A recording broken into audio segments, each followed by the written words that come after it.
Hey guys, girls, not my boss. Hey, what is it? So let's go with the short story. Stitch, you ready? Not blank tells you anyways. So me and Stitch will be doing the introduction short story again. Hope you guys enjoy this introduction short story of BNHA, Stitch, male reader, Shouta and Aizawa, X, male reader. Hope you guys enjoy. Stitch, are you ready? I guess that's alright. Here you guys go. Tony sat in the plane, his computer on, looking at the news feed of Canada. Wonder why people are still asking me why I moved to Manifesto so urgently. So I looked at the screen. Stitch come to play as well. Stitch, enough, Tony said to his companion, partner in crime. Johnny looked at Stitch and Stitch looked at him. Thinking about this, Johnny thought why he really wanted to move from Saskatoon, Saskatchewan, to Manifesto, Japan. Johnny looked at it from what he thought. If Nezu really wanted him to become a teacher, then why would he just say, "Please join us immediately," instead of saying the letter saying, "We urgently need you"? Wonder why Stitch and him needs to go now instead of later in the day. Tony looked at Stitch now going to sleep, and he sighed. I guess this means that I'm all alone. Tony said, watching Stitch finally fell asleep. He held his Stitch close to his chest. Alright, I guess I can do this, Tony thought in his mind. Soon Lily walked in from the play area of the plane. Sir, are you alright? Lily asked. Watchers Tony looked at the screen. What? Lily looked at shocked. You've been looking at the screen of news feeds lately. Is everything alright? Lily asked, looking at him. Nezu's been trying to get me to work for him for a long time. I don't think I should have accepted the offer. Lily looked at him, skeptical. They looked troubled as well. But sir, your boyfriend's there. And your son, Lily said, watching as the hero deflates. But Lily smiles, using her quirk to calm him down. It's alright, sir. You can understand that moving from one country to the next and giving up on the other doesn't mean that you're weak. Lily said, watching as the hero sighs. I guess you're right, the hero said, smiling. Lily smiles as well. I better stop the flight attendant from looking at you, sir. Lily said, mumbling, watching as her co-partner looks magically at him. Thank you, you know I'm in a relationship, Toya said to Lily. Lily walked in, sobbing me out back of his head. Will you quit that? Lily mumbled, giving a more powerful strike to the male's back head.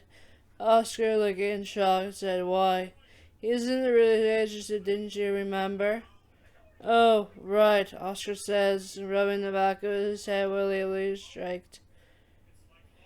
I forgot, alright, Oscar said, looking down. They finally landed in Manifesto, Japan. Johnny grabbing his stitches and essentials, walking out and headed to the other area to grab his bag. Once he got there, he saw President Mick holding a sign for him. Looks like you're already here, Tony mumbled to President Mick, standing by the luggage carrier area. Ah, there you are, Mick said, grabbing Tony's bag. You already know what my bag looks like. Wow, Mick. Mick smiled as well. You know me, I know you well, Tony, Mick said, smiling. People mumbled, thinking that Mick and Tony were lovers. We should go before they speculate more, Tony mumbled out. Stitch is sleeping, watching. Tony watches as people look at him. 66, really? Mick said. What, you're carrying him like that? Like it's not like anyone thinks he's going to jump and attack? Tony laughs. You know he won't attack anyone except for the villains. Yeah, I know, but Tony gives Mick a look. Sorry, let's just get going, Mick said.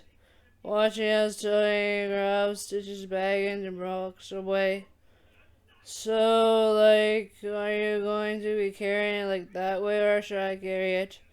Are you sure you can carry a 606's bag? Tony mumbles out to Mick. Mick looking at him says, fine, I'll carry it. And he totally hands Mick the bag. What did he bring? Mick asked. Only its essentials, Tony said, smiling. Mick dragging the bag along. If Old Mike was here, he would have been easy to carry this, Mick said. And you didn't bring him, why? He's out of time. Oh, that's why, Tori said, mumbling out. Once they finally got to the car, Mick put both the bags in the car. Wonder what he did bring. I don't know. 66 did for everything in himself. Mike mumbles, why? You should have packed it. You know him, he wants to make sure all his essentials are there. Tony mumbles out, watching as Mick sighs. I wonder what else he brought. When they both walked into the car, sat themselves in, the driver dried off immediately. So, like, how are you going to teach the class when six is here? Tony looked at Mick. You know I can deal with 66 and the students, Tony said to Mick. Well, the UA entrance exam is about to start this year. How is 66 going to handle many students coming in? Tony looked outside the window, thinking what 66 would do. I don't know, he probably will think they're all cool and stuff. Tony mumbled out to Mick. Mick looked shocked. He's not used to new students. No, why? Mick looked baffled. I mean, seriously, it's not like new people. Is he going to attack? Tony looked at 66, still looking at his hands. I don't know, probably. Mick swayed a bit. What is Nezu putting the students into? Tony sighed and shook his head. I am not telling you anything, Mick, but are you worried that 66 is going to attack? No, why? Mick said and watching as the car pulls up to a house. Because 66 is just an alien, right? Mick mumbled out, yeah, Tony said, we'll help me out of the car. Okay, but Mick stopped himself, seeing Tony hurry out of the car. Where did you go? Mick mumbled out, watching and looking everywhere. Tony grabbing both the bags to walk into the house. Hey, wait, Mick said while jumping out of the car. You just went out there like eyes. You're very upset, 66. I don't like it when people do that. Mick freezing up after that. I'm sorry, it's just you never talked much about 66 to any of us.